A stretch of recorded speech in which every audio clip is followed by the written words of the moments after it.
हुनवाड़ा मंडल से ताल्लुक़ रखने वाले बीआरएस पार्टी के कायदीन की कांग्रेस में शमूलियत। महबूब नगर कांग्रेस पार्टी की जानिब से महबूब नगर के क्राउन गार्डन फंक्शन हॉल में मुनक़िदा एक तकरीब में हुनवाड़ा मंडल से ताल्लुक़ रखने वाले बीआरएस पार्टी के कायदीन ने कांग्रेस पार्टी में शमूलियत इख्तियार की, जिनको पार्टी का खंडवा पहनाकर महबूब नगर रुकन असम्बली यन्नम श्रीनिवास रेड्डी व CWC रुकन वंशी चंद रेड्डी ने पार्टी का खंडवा पहनाकर पार्टी में इस्तकबाल किया। इस मौके पर मुनक़िदा तकरीब से खिताब करते हुए CWC रुकन व महबूब नगर पार्लिमानी उम्मीदवार वंशी चंद रेड्डी ने कहा कि मुजव्विज़ा रुकन पार्लियामेंट को अवाम पहचान नहीं रही है। अपने 5 साल दौर इख्तिदार में हल्के के लिए कुछ काम नहीं किया। बीजेपी उम्मीदवार DK अरुणा को बीजेपी कायदीन पर एतमाद नहीं है, इसलिए वो साबिक़ में कांग्रेस पार्टी में रहने से कांग्रेस कायदीन को फ़ोन करके उन्हें तायद करने की बात कह रही है। इन्होंने कहा कि कांग्रेस पार्टी कारकुन पार्टी की कामयाबी के लिए अपनी तमाम तर ताकत झोंक दें। उन्हें मज़ीद कहा कि कांग्रेस अपने मंशूर में 25 गारंटियों का ऐलान करने जा रही है। ये पार्टी कायदीन और कारकुनों की जिम्मेदारी है कि वो पार्टी के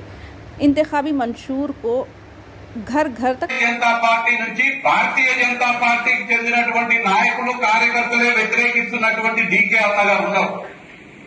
నైతిక విజయాలు ఎందుకు అంటున్నానంటే ఇప్పుడు బీఆర్ఎస్ నుంచి పోటీ చేస్తున్నటువంటి వ్యక్తి మన్నె శ్రీనివాస్ రెడ్డి గారు వారు ప్రస్తుత ఎంపీ అని నేను చెప్పేదాకా చాలా మందికి తెలుస్తలేదు వారు ప్రస్తుత ఎంపీ అని.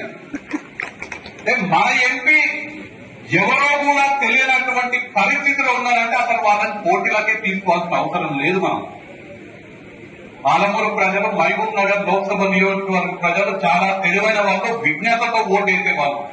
పని చేయనటువంటి ఎంపీకి, కనిపించని ఎంపీకి, ధనబలంతో ఎంపీ అయినటువంటి వ్యక్తులను ఎప్పుడు కూడా ఆదరించారు మహబూబ్ నగర్ ప్రజలు. కాబట్టి దాని గురించి మాట్లాడటం ఎంత తక్కువ మాట్లాడితే అంత మంచిది.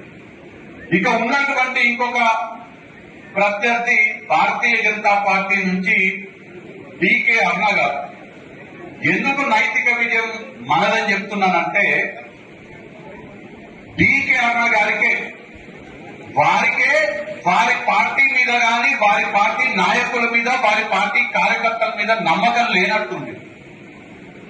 నాకు చాలా మంది కాంగ్రెస్ పార్టీకి చెందినటువంటి కార్యకర్తలు, నాయకులు చెప్తున్నారు రోజు, అన్న మాకు DK అరుణ ఫోన్ చేసింది, అన్న మాకు DK అరుణ ఫోన్ చేసింది, వంశన్న DK అరుణ పొద్దుగానే ఫోన్ చేసింది. నేను ఫోన్ ఎత్తకపోతే ఎత్తల పోయినా కానీ మళ్ళా ఫోన్ చేస్తుంది. ఏమడుగుతుంది ఫోన్ చేద్దంటే నాకు మద్దతు ఇవ్వాలి, నేను గతంలో కాంగ్రెస్ పార్టీలో ఉన్నప్పుడు నేను మంచిగా పనిచేసిన, మీరందరూ నన్ను చూడాలి, నన్ను ఎలక్షన్ లో గెలిపియాలి అని కాంగ్రెస్ పార్టీ కార్యకర్తలకు, నాయకులను ఫోన్ చేసి అడుగుతున్నది. అంటే ఇవాళ వాళ్ళ పార్టీ కార్యకర్తలు, వాళ్ళ పార్టీ నాయకుల మీద ఆమెకు విశ్వాసం లేదు.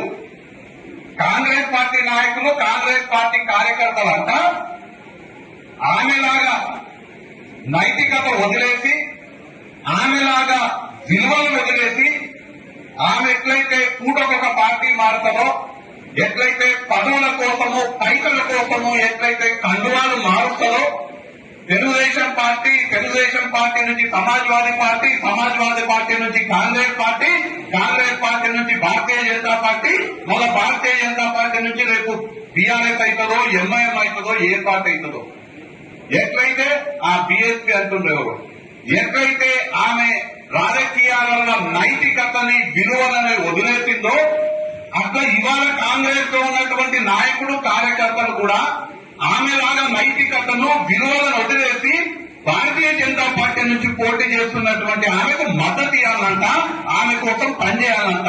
ఆమె పొద్దుగా లేచి చేసే పని ఏంటంటే కాంగ్రెస్ వాళ్లకు ఫోన్ చేసుడు, కార్యకర్తలకు ఫోన్ చేసుడు, నాకు మద్దతు ఇవ్వమని అడగడం.